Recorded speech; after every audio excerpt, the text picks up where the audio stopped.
If you believe the stories, mankind's pride gave rise to the Darkspawn. Countless in number and toxic to all life, Darkspawns search endlessly for an archdemon. When they find one, Darkspawn armies surge up from their corrupt barrows beneath the ground, and a blight begins. Grey Wardens are the only warriors capable of destroying an archdemon, and history always honors the one who sacrifices all to kill the beast. In the fifth blight, the Warden was the hero of Ferelden, a mage living in the Circle Tower at Lake Calenhad. Drawn into an escape plot by another mage, the hero became snared in the Circle's dangerous politics. Duncan, a Grey Warden, helped the mage escape to a new life as a warden. The allied Ferelden and Grey Warden forces met in Ostagar, where King Kaelin's armies and a host of wardens gathered, ready to destroy the Darkspawn. But valor turned to despair as Loghain betrayed his king. Kaelin's forces were slaughtered, and the south was lost. The hero, now a full-fledged Grey Warden, survived with the aid of Flemeth, the mysterious witch of the wilds. Joined by Flemeth's daughter, Morrigan, and a Grey Warden named Alistair, the hero set out to build an army strong enough to abolish the Blight. With the traitorous Loghain now seated on Ferelden's throne, the Warden sought help from the influential Arl Eamon of Redcliffe. However, they arrived in Redcliffe to find the town under siege. As each night, undead rose in waves and assailed the battered village. With the hero's help, the people of Redcliffe stood fast against the undead horde. The Wardens reached Arl Eamon's castle only to find the Arl lying at the edge of death, and his court fallen into madness. To save his father's life, Eamon's young son, Connor, had made a deal with a demon, and quickly fallen victim to its possession. The hero intervened, freeing Connor from possession, and breaking the demon's hold over Redcliffe. But deals with demons are never straightforward. The demon agreed only to save Eamon's life, not restore him to health. Arl Eamon needed a miracle to recover. The hero located an urn containing the sacred ashes of Andraste, which were said to cure any ailment. The urn was protected by ancient traps, tests of will, and a dragon-worshipping cult that wanted to twist the urn's power to its own ends. The urn remained pure, but mysteriously disappeared after the Wardens departed. Only the temple dedicated to it still stands. With a pinch of the ashes, the hero restored the Arl to health. Informed of Loghain's treachery, Eamon swore his political and military support. The Circles of Magi are bound by oath to aid the Grey Wardens in times of blight. However, Lake Calenhad's tower could offer little help. One of its mages, Uldred, had become possessed by a pride demon and was twisting other Circle mages into abominations. The hero fought to the top of the tower and defeated Uldred, saving the remaining mages. Grateful for their lives, the mages joined the Warden's army. The allies gained at the Circle were not the only soldiers to join the Warden's forces, however. Dalish elves don't usually make alliances, but even deep hatred can be set aside in the face of oblivion. An ancient curse was destroying Ferelden's largest Dalish clans, turning the elves into werewolves. Zathrian, the clan's keeper, claimed that the cure required the heart of the great wolf, Witherfang. Years before, Zathrian himself had afflicted a group of humans with the curse that now ravaged his clan. As long as he lived, the curse endured. The hero freed the werewolves from the long-standing curse, and the Dalish joined the Warden's forces. Blights may happen hundreds of years apart, but the dwarves who live below the surface of Thedas fight Darkspawn every day. No one is better schooled in battling Darkspawn than the warriors of Orzammar, except perhaps their allies of old, the Grey Wardens. The hero arrived in Orzammar in the wake of King Endrin's death to find political factions fighting for control of the dwarven capital. Only the vote of a venerated paragon could break the deadlock to elect a ruler, and order the dwarves to honor their Grey Warden treaty and join the battle against the New Blight. The hero set off to find a paragon named Branka, who had disappeared into the Deep Roads in search of a legendary artifact, the Anvil of the Void, created by the renowned smith Caradon to forge mighty war golems. The hero helped Caradon destroy the Anvil of the Void, along with the dark secrets that could trap a living soul inside a mechanical construct. The hero emerged from the Deep Roads with a master-forged crown to bestow the Paragon's favor upon whichever rival candidate would be crowned king. Balin, the youngest son of King Endrin who was suspected of foul play, or Harrimont, the aging traditionalist backed by the Dwarven Assembly. Lord Harrimont claimed the crown of Orzammar. His traditionalist values keep dwarves first in all things, and safely as far underground as possible. With Dwarden's strength now bolstering the Warden's army, the hero had to deal with Loghain, so Ferelden could stand unified against the Darkspawn, before the Blight swallowed the world. The kingdom of Ferelden stood divided. While some nobles supported Loghain's regency, others condemned his inaction against the Darkspawn. Civil war brewed, and Arl Eamon called a landsmeet in hopes of curtailing the conflict and removing Loghain from the throne. Alistair ended Loghain's life in the name of justice for the Wardens who died at Ostagar. As the Warden's united army massed in Redcliffe, the Darkspawn overran Denerim, laying siege to Ferelden's capital city. The hero's army fought valiantly through Denerim and broke the Darkspawn's siege. On Fort Dracon's highest tower, the hero's strongest allies fought alongside the Warden in a final heroic battle against the massive Archdemon. The Archdemon was killed without the sacrifice of a Grey Warden's life. With no Archdemon to lead them, the Darkspawn scattered. Most fled underground, still teeming in number and always seeking a new Archdemon to awaken. The shattered kingdom of Ferelden embarked on a long journey to recovery. In the Blight's aftermath, strong leadership was crucial. Honora McTeer, daughter of Terran Loghain and widow of King Kaelin, assumed the throne of Ferelden after the Fifth Blight was ended.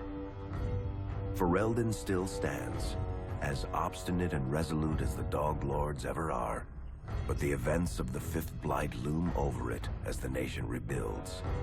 For people across Thedas, legends of the hero of Ferelden remain the nation's brightest beacons of hope during its darkest times. It all began in Kirkwall, the fall of Knight Commander Meredith, the Kunari uprising, and of course, the Chantry's destruction and the onset of Mage Rebellion. One person always stood amidst the swirling chaos: Hawke, the champion of Kirkwall. The Hawke family fled Lothering, refugees from the Blight.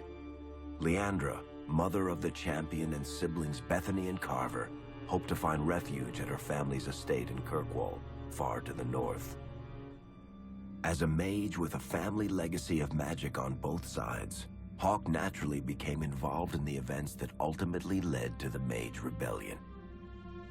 The Hawks escaped the Blight with the help of Aveline Valen, a warrior and family friend. It's said that the family was also aided by Flemeth, the notorious Witch of the Wilds.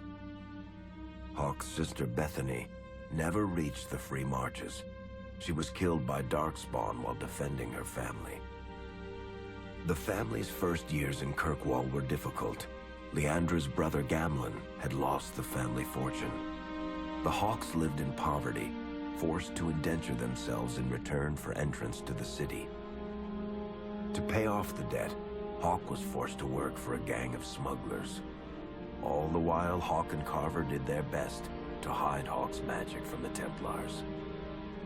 Opportunity eventually struck in the form of a dwarf named Bartrand Tethras, who was planning an expedition to the Deep Roads.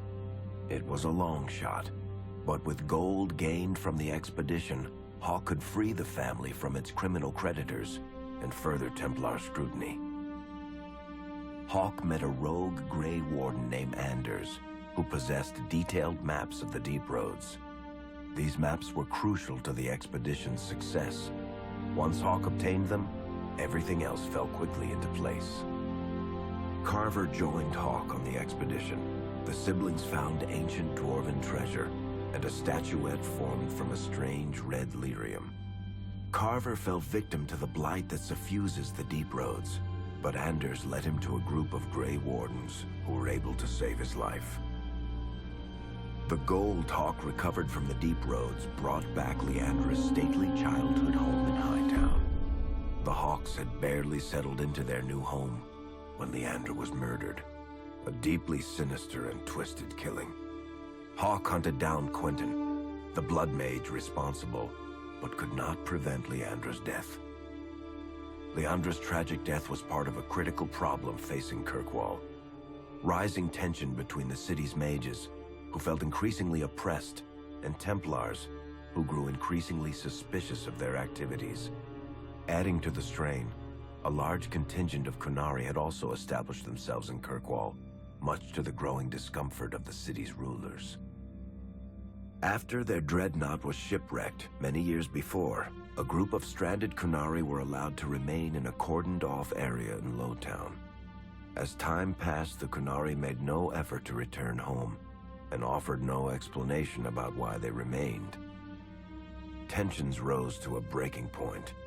Revered Mother Patrice, convinced the Qunari were a threat to the Chantry's faith, incited violence between the Qunari and the Kirkwall populace. Hawke knew that Patrice would bring about unnecessary conflict. Though the champion tried to stop her, Patrice orchestrated the murder of Seamus Dumar, a Viscount's son and a recent convert to the Qun. When her crime was discovered, a Qunari assassin killed her. After Seamus was murdered, the Arishok of the Qunari group lost patience with the humans of Kirkwall. They would now submit to the Qun or die. The Qunari struck hard and fast. They took the palace in Hightown and beheaded the Viscount to immediately quash any resistance. Aided by Knight Commander Meredith and First Enchanter Orsino, Hawke reached the palace and stood toe-to-toe with the fearsome Qunari leader.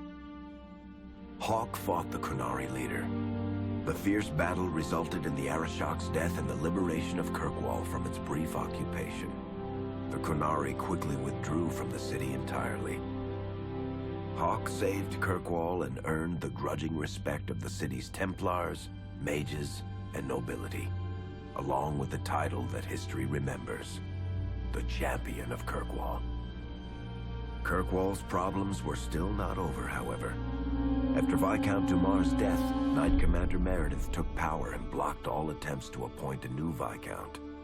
Under Meredith's command, the Templars tightened their grip on the mages, planning to suppress what Meredith saw as a growing rebellion. Anders, who spent years fighting for justice and freedom for his fellow mages, saw that the time for negotiation was past. He destroyed Kirkwall's chantry, killing hundreds, including Grand Cleric Elthina. This single act began a rebellion that spread from circle to circle, until all circles of Magi had risen up in defiance against chantry rule. Though Anders had done the unforgivable, something stayed the champion's hand. Anders survived the day, although many others did not. Fighting spread swiftly through the city. Some mages rebelled openly, many of them succumbing to possession. Templars turned their swords on mages who rebelled and on those who did not. As First Enchanter Orsino refused to bend to the Templars, Knight Commander Meredith demanded that every mage in Kirkwall be put to the sword. Hawke saved many mages from Templar blades, keeping them from succumbing to possession or the temptations of blood magic. In the end, however, Hawke was forced to strike down Orsino, who had betrayed his own values by resorting to blood magic himself. The battle proved one thing: Knight Commander Meredith had gone mad. Hawke saw the truth of it when Meredith unsheathed her sword, and the red lyrium idol from the deep roads was embedded within it. The blade fueled her hatred and paranoia, as it had for months. After a horrific battle, the red lyrium of the Knight Commander's sword consumed her as she died. Meredith became a statue, her face a frozen mask of horror. Little is known of the champion since that final battle. However, Hawke's story lives on in legend and song. Memories of the indelible changes the champion of Kirkwall brought to the face of Thedas. The Mage Rebellion in Kirkwall was felt throughout Thedas, the news spreading like wildfire. The Templars clamped down in response, but each new restriction only made things worse. Led by Grand Enchanter Fiona, the mages voted for independence. The Circle of Magi would govern itself, without the Chantry and especially without the Templars. The result was cataclysmic. 2 circles were destroyed. Those within killed to the last mage, before the rest fled into the wilderness. Perhaps the mighty Empire of Orlais could have intervened in the war before it began, but that was not to be. Grand Duke Espard began a deadly civil war against Empress Celine, vying for the Orlesian throne. The mages were offered safe haven in neighboring Ferelden, but the Templars followed, and so their battle spread across all of Thedas. As head of the Chantry, Divine Justinia ordered the Templars to stand down. They refused, declaring their own independence. Thus, the war began in earnest. Templars hunting mages, mages fighting Templars. Their clashes wreaked untold destruction. All sense of order was falling to pieces. Divine Justinia made one final desperate bid to end the war. She approached the leaders of both sides and convinced them to come to a conclave held on neutral ground.